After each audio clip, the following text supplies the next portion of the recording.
தென்னாட்டுடைய சிவனே போற்றி, எந்நாட்டவர்க்கும் இறைவா போற்றி. ஓம் விக்னேஸ்வராய நமக. குலதெய்வமான ஸ்ரீ பொன்னம்பல சுவாமி, ஸ்ரீ பொன்முத்து கருப்பண சுவாமி, அங்காள பரமேஸ்வரி பப்பாத்தியம்மன் துணையுடன் இந்த நாள் இனிய நாளாக அமைய அனைவரின் அவரவர் குலதெய்வம் காத்து அருள் பாலித்து பிரம்மாண்ட வெற்றியை கொடுக்க வணங்குகின்றேன். இன்று பிறந்த நாள் மற்றும் திருமண நாள் காணும் அனைத்து சொந்தங்களுக்கும் என்னுடைய நல்வாழ்த்துக்கள்.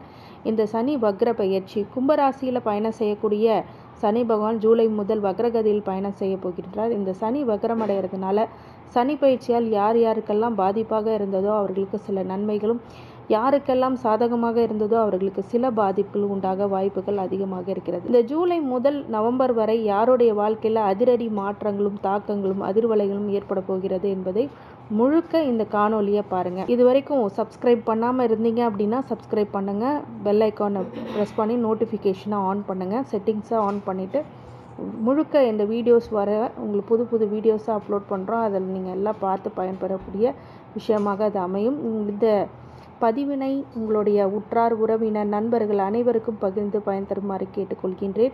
இந்த சனி வக்ரம் அடைகிறது அப்படிங்கிறது 2.5 ஆண்டு காலம் ஒரு ராசியில் தங்கும் சனியானவர் ஆண்டுக்கு ஒரு முறை வக்ரம் அடைகிறார். இந்த சனிக்கு 5ஆம் வீட்டில் சூரியன் சஞ்சாரிக்கும் போது வக்ரம் பெற்று 9ஆம் வீட்டிற்கு சூரியன் வரும்போது வக்ர நிவர்த்தி அடைகிறார். இப்போ ஜூன் 29ஆம் தேதி, அதாவது ஆனி மாதம் 15ஆம் தேதி சனி பகவான் வக்ர காலம் ஆரம்பமாகிறது. இந்த ஐப்பசி 29ஆம் தேதி, அதாவது நவம்பர் 15ஆம் தேதி வக்ர காலம் முடிவுக்கு வரும். இந்த சனி பயிற்சியால் பாதிப்பு ஏற்பட்ட ராசினருக்கு வக்ர காலத்தில் தொழிலிருந்து வந்த பாதிப்புகள் குறையும், பணம் கஷ்டம் தீரும், கடுமையான நெருக்கடிகள் இருந்து வந்தவர்களுக்கு ஒரு நிம்மதியான மன மகிழ்ச்சியுடைய வாழ்க்கை அமையும் அப்படிங்கிறது ஒரு நிதர்சனமான உண்மை. மிதுன ராசி மிருகசீரிஷ நட்சத்திரத்துக்காரங்களுக்கு இந்த சனி பகவான் உங்களுக்கு எந்த பாதிப்பு இல்லை, நன்மையே அதிகம் நடக்கப் போகிறது அப்படிங்கிறது தான் ஒரு நல்ல விஷயம். ஆனால் அது திசாபுத்தி வாரியாக நட்சத்திர வாரியாக திசாபுத்தி பலன்கள் சொல்லும் போது முழுக்க உங்களுடைய வாழ்க்கையில் என்ன நடைபெறும் அப்படிங்கிறத பார்க்கலாம். மிதுன ராசி திருவாதிரை நட்சத்திரம், இது ராகுவுடைய நட்சத்திரம். மொத்த தசா காலங்கள் 18 வருடம். என்னுடைய கேல்குலேஷனுக்கு ஒரு 10 வருடத்தை எடுத்துக்கிறேன். அதே மாதிரி குரு 16 வருஷம், மொத்தம் 26 வயசு வரைக்கும் உங்களுக்கு என்ன மாதிரி பலன்கள். படிக்கின்ற மாணவர்களுக்கு அனைத்து வகையிலுமே ஒரு நல்ல மாற்றங்களும் முன்னேற்றங்களும் கண்டிப்பாக உண்டு. இந்த காலகட்டத்தில் கொஞ்சம் மைண்டு டிஸ்ட்ராக்ஷன்ஸ் அப்படிங்கிறதெல்லாம் கண்டிப்பாக வரும். ஸ்ட்ரெஸ்ஸு டிப்ரெஷனுக்கு போகக்கூடிய நிலையும் வரும். ஏன்னு கேட்டிங்கன்னா மாற்றுப்பாலினத்தினரும் கொஞ்சம் கவனமாக இருக்கணும். ஆணாக இருக்கும்போது பெண்ணோ, பெண்ணாக இருக்கும்போது ஆணோ ஒரு தொடர்புகள் இல்லாத ஒரு நல்ல நட்பு ரீதியான விஷயங்களை மட்டும் பண்ணிக்கிறது நல்லது. அதை மீறி ஒரு சில தவறான விஷயங்களை பண்ணாமல் இருக்கிறது இந்த ராகு திசையில் மிக நற்பலன்களை உங்களுக்கு கண்டிப்பாக கொடுத்துரும். அதே மாதிரி சில தேவையில்லாத அடாவடித்தனங்கள், பிரச்சனைகள் அப்படிங்கிறதுக்கெலாம் போகக்கூடிய விஷயங்களை, இல்லீகல் விஷயத்தில் போய் மாட்டிக்கிறது, ஷேர் மார்க்கெட்டில் போய் மாட்டிக்கிறது, இந்த மாதிரி விஷயங்கள்லாம் பண்ணாதீங்க. லாட்ரி, ஷேர் மார்க்கெட்லாம் ஒரு அமைப்பு இருக்கணும். அந்த அமைப்பு இருக்கிறவங்கள மட்டுமே இது பண்ணணும். அதுனா ஜோதிட ஆலோசனைக்கு கால் பண்ணி ஒரு சஜஷன் கேட்டுட்டு நீங்கள் லாட்ரியோ இல்லாட்டி உங்களுடைய ஷேர் மார்க்கெட் விஷயத்தை நீங்கள் பண்ணிக்கணும். முதல்ல ஜாதகத்தை பார்த்து தான் அதை தெரிஞ்சுக்கணும். அது இல்லாமல் நீங்கள் போய் நஷ்டம் அடைகிறது அப்படிங்கிறது விசேஷ அமைப்பு கிடையாது.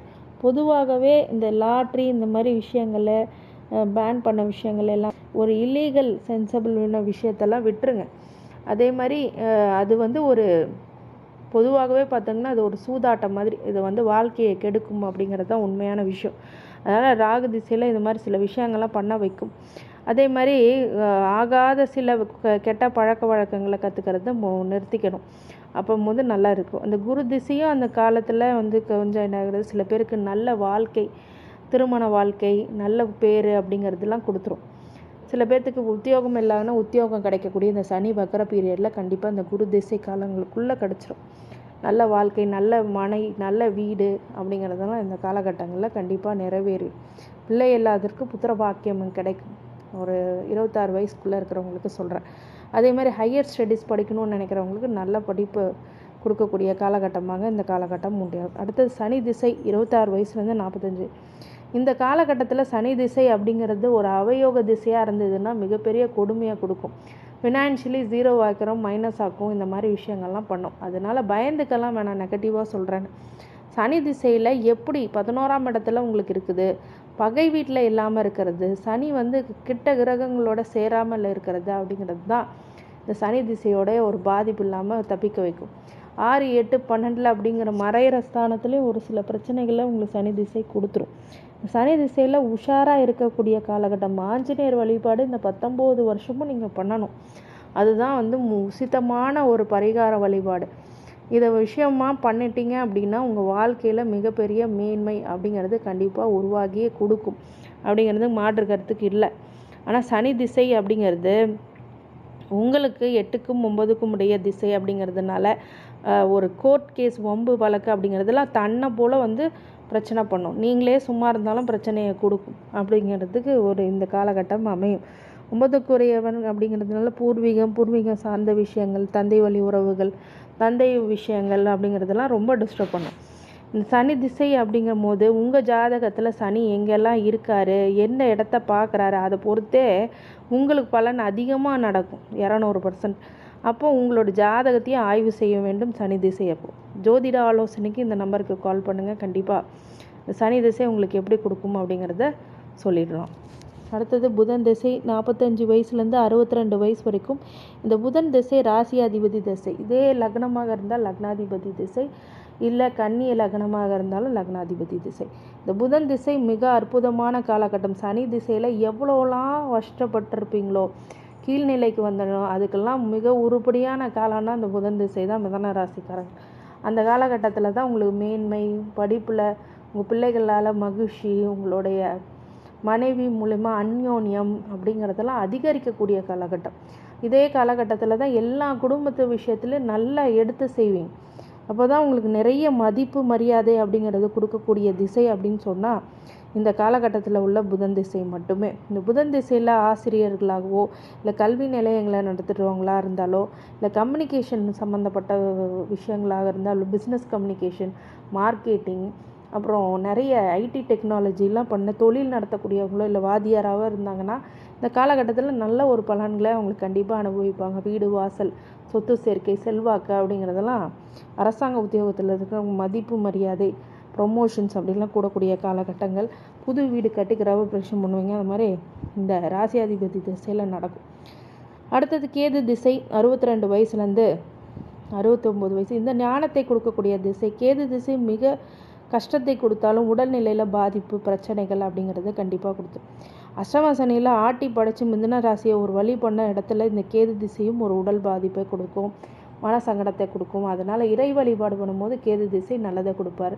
விநாயகர் வழிபாடை திங்கக்கிழமை பண்ணுங்க, ரொம்ப நல்லதை கொடுப்பார். இந்த கேது திசையில் ஒரு சில ஒரு தவறான ஒரு பிரச்சனைகள் வரும், கண்டங்கள் வரும், விபத்துகள் நடக்கக்கூடிய காலங்களாக இருக்கும்னால ரொம்ப கவனமாக இருக்கக்கூடிய திசை அப்படின்னு சொல்லலாம்.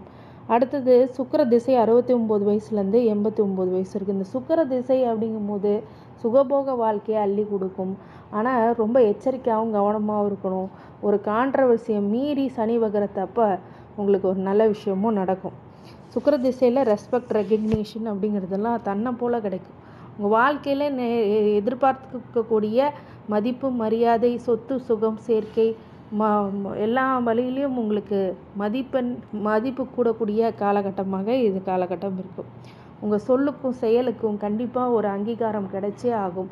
அதே மாதிரி உங்களுடைய அனுபவிக்க முடியாத வயசில் வர்றதுனால கொஞ்சம் சிரமங்களை அனுபவிக்கக்கூடியதாகவும், ஆனால் பண வரவுகளுக்கு பஞ்சம் இல்லாமலும், உங்களோட இடம், சொத்து, சுகத்துக்கு பஞ்சம் இல்லாமலும் இந்த சுக்கிர திசை வாரி கொடுக்க காத்திருக்கிறார் அப்படின்னு சொல்லலாம். இந்த சுக்கிரன் வந்து எனக்கு பலனே கொடுக்கலமா இந்த திசையில் அப்படின்னு சனி வகர காலங்களில் நடந்துச்சு அப்படின்னா கண்டிப்பாக உங்கள் ஜனனகால ஜாதகத்தில் சுக்கிரன் நல்ல இடத்துல இல்லாமல் பகை வீட்டில் இருக்கிறதும், பகையோடைய பார்வை வாங்குறதும், இல்லை அசுப கிரகங்களோடு சேர்ந்து பலனை கொடுக்க முடியாத அளவுக்கு இருந்துச்சுன்னா மட்டும்தான் இந்த காலகட்டங்கள் சுக்கிர திசைக்கு கஷ்டமான காலகட்டம் சொல்லலாம். அடுத்தது சூரிய திசை 89லேருந்து 95 வயசு வரைக்கும் மிக நல்ல திசைனாலும் சுக்கிரன் வந்து பார்த்திங்கன்னா எப்படி 69லேருந்து 89 வயசு வரைக்கும் இந்த சுக்கிரன் வந்து 12க்கும் 5க்கும் உடைய திசையினால் சில சுப விரயங்கள் ஏற்பட்டு புத்திரபாக்கியம் இல்லாதவங்களுக்கு மகன் மூலியமாக பேரம்பேத்தி வரக்கூடிய விஷயமாக இந்த சுக்கிர திசை கண்டிப்பாக உருவாகும். நல்ல வரன் அமையும் உங்களுடைய மகனுக்கு.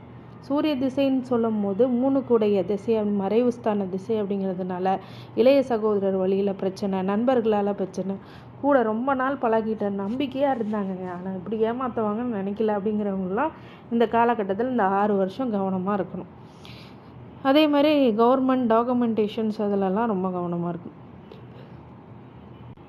அதன் பிறகு சந்திர திசை பொதுவாகவே உங்களுக்கு 2 திசை, தனம், குடும்ப, வாக்குஸ்தானம் நல்லா இருக்கக்கூடிய திசை. இந்த சனி வக்ர காலத்தில் இந்த சந்திர திசை அப்படிங்கிறது மிக நன்மையானது. சனி வக்ரமாகும்போது சனிக்கு பலன் இல்லை, இந்த சந்திரனுடைய திசையை ஆக்கிரமிக்கக்கூடியது.